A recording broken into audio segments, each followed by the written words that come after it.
Deixa eu dar boa noite, professor Barbieri está aqui. A gente começa a entrevista coletiva, Eberson da 102 FM.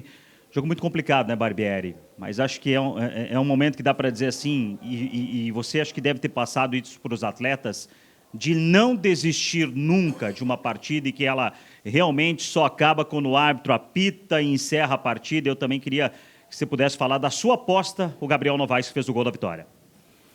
Bom, boa noite.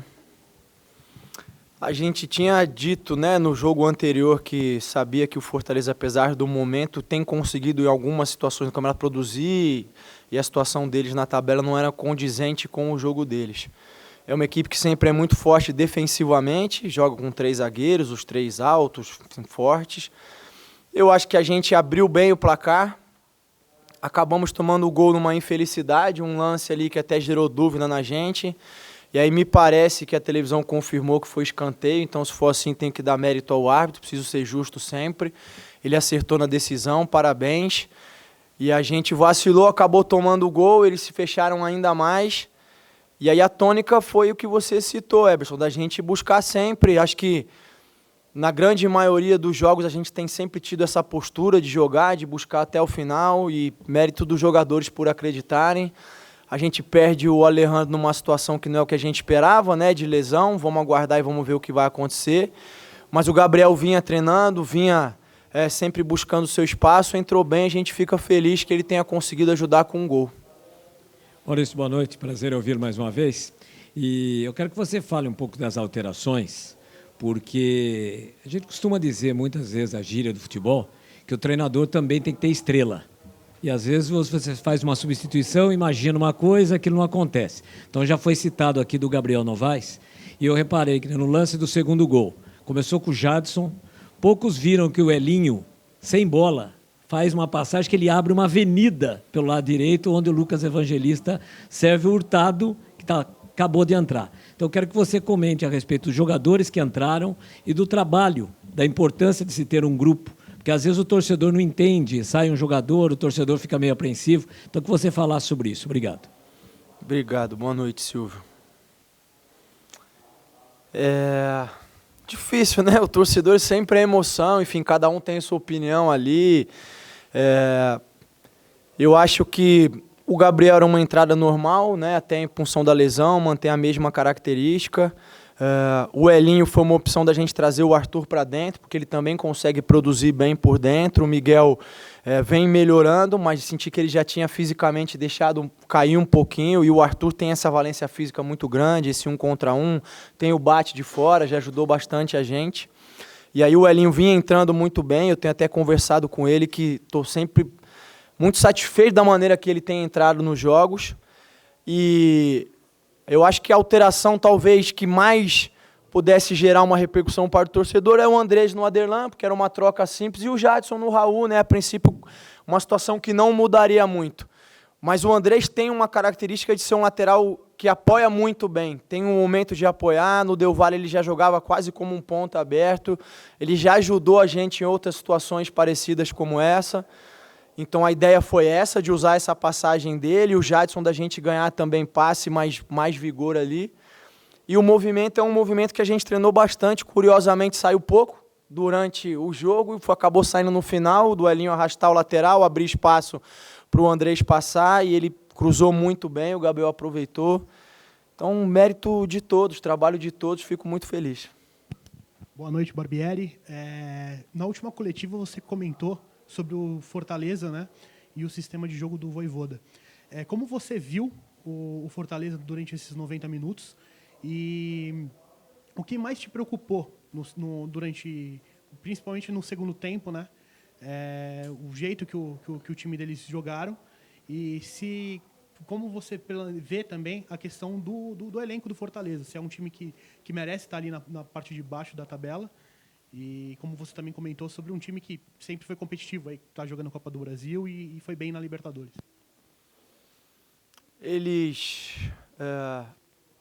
Eu até imaginava que eles fossem vir com 3 zagueiros mais posicionados como 3 mesmo, mas não foi o que ele fez. Ele jogou praticamente com uma linha de 4 ali, né? O Juninho fazendo lateral e com um zagueiro pelo lado direito, né? E o Crispim jogou praticamente como um ponto o tempo inteiro, ele até voltava mais para marcar. Então a gente tinha treinado um outro desenho para pressionar eles, uma outra maneira, mas já no começo a gente já voltou porque era o nosso padrão.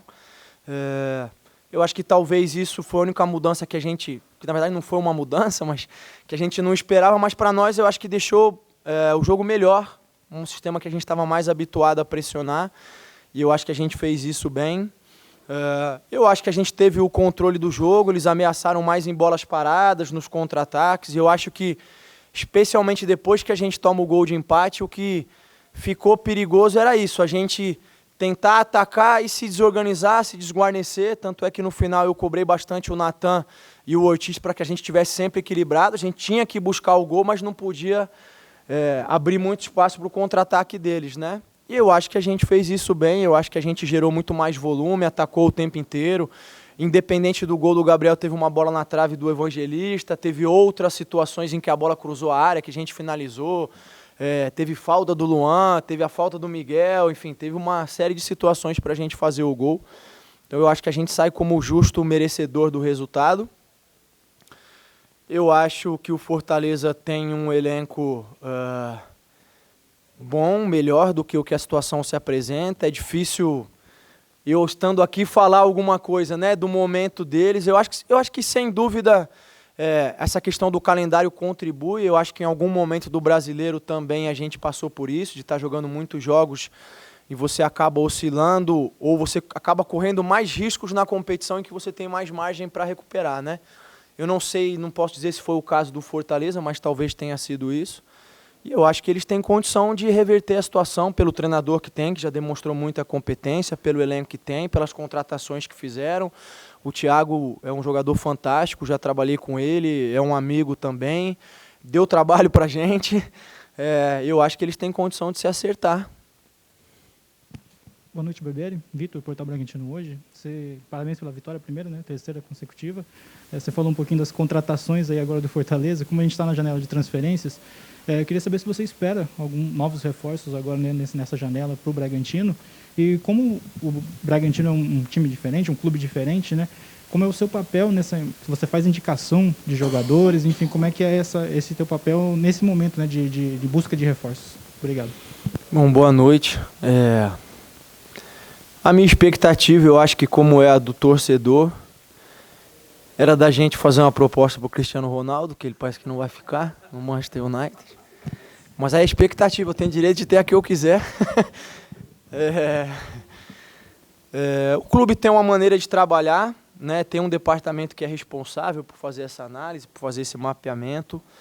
Em muitos momentos vem os nomes para que eu possa avaliar, para que eu possa dar uma posição, mas a todo momento a gente conversa e eu posiciono aquilo que eu entendo que são as necessidades, aquilo que eu entendo que são questões que a gente precisa melhorar, que a gente precisa se preparar. E aí depois entra uma outra parte que aí foge mais de mim, né, que tem a ver com custos, com viabilidade de contrato, financeira, com característica, em função de idade, uma série de coisas que o clube busca, né? Vamos ver, eu acho que a janela está começando agora, espero que a gente consiga, de repente, trazer aí peças que possam nos ajudar, essa é a ideia, que possam chegar e possam agregar valor. Eu estou de acordo com o clube que não faz sentido trazer jogadores por trazer, a gente tem um bom grupo, a gente tem conseguido ter um bom desempenho, mas vamos aguardar aí até o final da janela e ver o que acontece. Boa noite, Barbieri. Parabéns pela vitória. Quanto ao Fortaleza, fui eu que acabei falando que seria uma partida fácil aqui em Bragança. Sim. E você contradiz e estava certo, né? Bom, a pergunta é a seguinte. Com esse resultado que você chega a 27 pontos, dá um certo alívio nesta reta final de primeiro turno para iniciar o segundo turno já com a cabeça bem tranquila, mesmo porque há 3 rodadas atrás vocês estavam beirando o Z4, né? E agora já está bem distante. Bom, boa noite. Eu acho que essa sequência de vitórias foi fundamental para aproximar a gente do pelotão de cima, né? A gente estava muito distante. Antes desses 3 pontos, a gente estava numa situação de meio de tabela ali, ainda... o jogo de hoje é definir se a gente ia encostar ou se a gente ia continuar no meio da tabela. Então, acho que Essa vitória aliada às outras duas jogam a gente lá em cima de novo. Claro que tem que esperar o resto da rodada, mas nesse momento a gente volta a brigar no pelotão de cima, que era o nosso desejo desde sempre. Tem esse jogo do Fluminense para terminar o turno, que ganhou hoje, que vem fazendo uma campanha espetacular. Então a ideia é que a gente possa aí fazer esse jogo, vamos ver o que a gente consegue aprontar para cima deles no domingo. Mas sem dúvida nenhuma essa pontuação final, eu acho que mais do que alívio, ela dá para nós essa oportunidade de olhar para cima e saber que a gente está ali, que a gente está perto, que a gente pode brigar. Acho que esse é o sentimento maior que a gente sai hoje do vestiário. Boa noite, Barbieri. Vocês chegaram a 29 gols e hoje vocês têm o melhor ataque do campeonato, né? Estavam empatados com o Palmeiras, passaram o Palmeiras. Eu queria que você falasse sobre qual tem sido o diferencial, né? Porque o seu time passou um tempo sofrendo um pouco para marcar gols, agora tem conseguido marcar 4, 3, hoje 2. O que trabalhou de diferente? O time está mais concentrado na hora de definir as jogadas, porque nos 2 últimos jogos não finalizou tanto quanto nos anteriores, mas conseguiu marcar bastante gol. Tem a ver com isso? É difícil responder em cima de um recorte pequeno sempre, né? Porque a gente acaba fazendo uma série de suposições que não necessariamente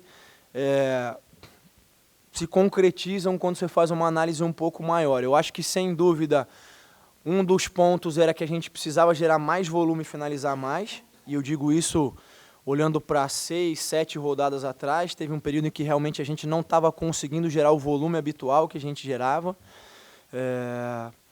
E aí a gente voltou a fazer isso. Eu acho que a partir de então, depois, era a gente tentar melhorar a questão da eficiência, não só da finalização, mas também da última bola, né? Do cruzamento, de servir o companheiro, como foi, por exemplo, o cruzamento do Andrés hoje, uma bola que botou o Gabriel em condição, né, de fazer o gol com maestria. Eu acho que isso tem a ver também com o momento dos jogadores, não envolve só o trabalho, envolve o Arthur voltando a render próximo do que a gente conhece, a gente falou isso em outras oportunidades, o Alejandro que vinha num momento especial, num momento muito bom. Espero que o Gabriel consiga entrar agora e também consiga ir melhorando, se desenvolvendo. Eu acho que é um conjunto de fatores que nos ajudou. O fato da gente ter semanas abertas para trabalhar ajuda, porque a gente consegue ajustar as dinâmicas coletivas, como o Silvio citou, na jogada do gol, de um companheiro fazer um movimento, abrir espaço para outro, e os outros companheiros saberem onde tem que entrar, onde tem que ocupar os espaços. Talvez naquela sequência, por a gente estar jogando muitas vezes seguidamente, você acaba perdendo um pouquinho desses movimentos que muitas vezes eles não são naturais, vamos dizer assim, para os jogadores. Precisam ser trabalhados, retrabalhados, precisam virar rotina, precisam, né, tá, entre aspas, automatizados, não no sentido de que eles façam automaticamente, mas de que eles conheçam de olho fechado, né? Eu acho que isso tudo ajuda. E além do tempo da gente conseguir estudar o adversário, de conseguir trabalhar melhor as questões estratégicas de espaço, de bola parada, de uma série de coisas. Então, eu peço desculpa se eu não conseguir responder de forma objetiva, mas é porque, para mim, é isso. É um conjunto de fatores que acabam fazendo a diferença. Barbieri, boa noite. Vitor Hugo pela 102 FM. Queria que você falasse sobre o meio campo do Bragantino. A gente tem notado que vem sendo repetida, né, essa formação ali com o Raul, Lucas Evangelista, agora o Miguel, né, entrando na vaga do Johan. Sobre o Praxedes também, ele não estava disponível para hoje, mas a partir de agora, você pretende usar ele como um segundo homem no meio campo, não mais como um terceiro ali na posição que atualmente está o Miguel? E também eu queria que você falasse sobre a parte mental do Bragantino, né? Algumas partidas você já falou que a equipe estava se perdendo um pouco nisso. Eu queria que você falasse como vem sendo esse trabalho para a equipe manter o foco, como foi hoje. Apesar de o jogo ir afunilando, ir apertando a parte psicológica dos jogadores, eles conseguiram manter o foco para fazer o gol ali no final da partida. Bom, boa noite. Em relação ao Praxedes, eu até conversei com ele recentemente. Ele é um jogador que pode atuar nas duas funções. E aí eu acho que isso vai variar do momento dele, do adversário, do contexto da equipe também. Então a gente tem ainda, por exemplo, a domingo o Ramires ainda fora, por questão do TJD ali, de julgamento. E aí o Praxedes passa a ser uma opção também para o Lucas, porque o Jadson é um jogador que trabalha um pouquinho mais por trás. O Praxedes tem essa capacidade de chegar à frente e voltar. Enquanto o Johan não voltar também, ele pode entrar muitas vezes na opção do Miguel ali, na função do Miguel, não está determinado, né? Durante os treinamentos, às vezes eu vario a posição dele, ele se sente confortável nas duas, já ajudou, então eu prefiro manter assim, aberto esse leque de opções para usar eles. E aí o segundo ponto era? Sim. O que eu disse lá atrás é que eu acho que houve um momento da temporada em que nós, como elenco, como grupos, deixamos ou descuidamos um pouquinho da preparação mental, né? Eu acho que em todos os jogos a gente sempre procurou ter a mesma postura, ter a mesma dinâmica, ser mentalmente muito forte. Agora, a preparação, ela começa e antecede o jogo, né? Ela envolve a semana, concentração nos treinos, cobrança entre os jogadores, que a gente possa se cobrar e se ajudar, como eu falo muitas vezes, e eu acho que a gente descuidou. E aí tem uma série de episódios recentes na temporada de outras equipes em que isso aconteceu também. Quando eu digo isso, eu falo questões que envolvem extracampo, que envolvem uma série de coisas, né? E eu vou acabar caindo naquilo que eu falei, assim, envolve maturidade, envolve idade, envolve momento, envolve família, enfim, educação que vem de berço, daquilo, envolve uma série de coisas e vai acontecer porque é um grupo jovem. Eu acho que o mais importante nesse momento é que a gente soube passar por esse momento, soube aprender e soube dar resposta, né?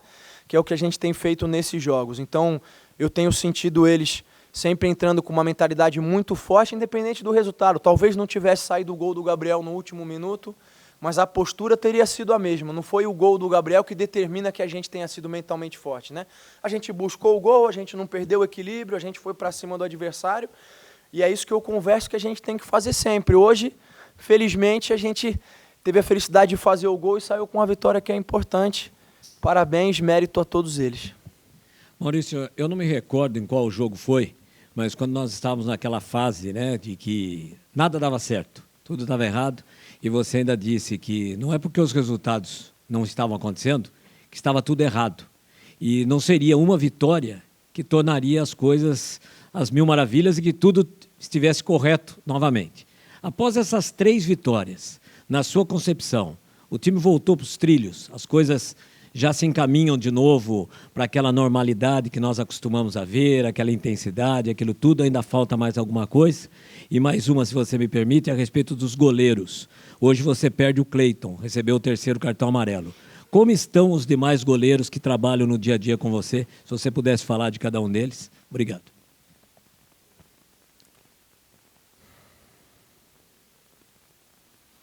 Eu acho que a sequência de vitórias ela traz confiança, ela reforça tudo aquilo que a gente fala no dia a dia, dos pontos positivos, de estar voltando principalmente a ter o rendimento que a gente sempre busca, né? Mas eu não gosto de atrelar a análise em função das vitórias, né? Porque aí você sempre passa a ter um olhar diferente em função do resultado. Talvez se não tivesse vindo 3 vitórias, a gente ia analisar de uma outra maneira, e isso é natural, isso acontece com qualquer um de nós, mas eu sempre tento, na medida do possível, porque eu também estou ser humano, eu também estou envolvido emocionalmente, a maneira que eu vibro com o gol no final é a mesma do torcedor, eu procuro separar. Eu acho que mais importante do que as vitórias é que a gente está voltando a ter um rendimento próximo ou condizente daquele que a gente já apresentou. Quando eu digo isso, é assim, é conseguir dominar o adversário, é conseguir finalizar mais vezes, é conseguir gerar chances de gol, é conseguir minimizar as oportunidades que o adversário vai ter. Eu acho que a gente tem feito isso. Eu acho até que contra o América a gente concedeu algumas oportunidades demais e eles não tiveram eficiência para fazer, e eu cobrei os jogadores. Você vê, a gente está falando do jogo foi 3-0. Hoje eu já acho que não. Hoje eu já acho que a gente, na grande parte do jogo, quase não concedeu nenhuma chance para eles, mas acabou que tomou um gol, e no jogo passado não tomou.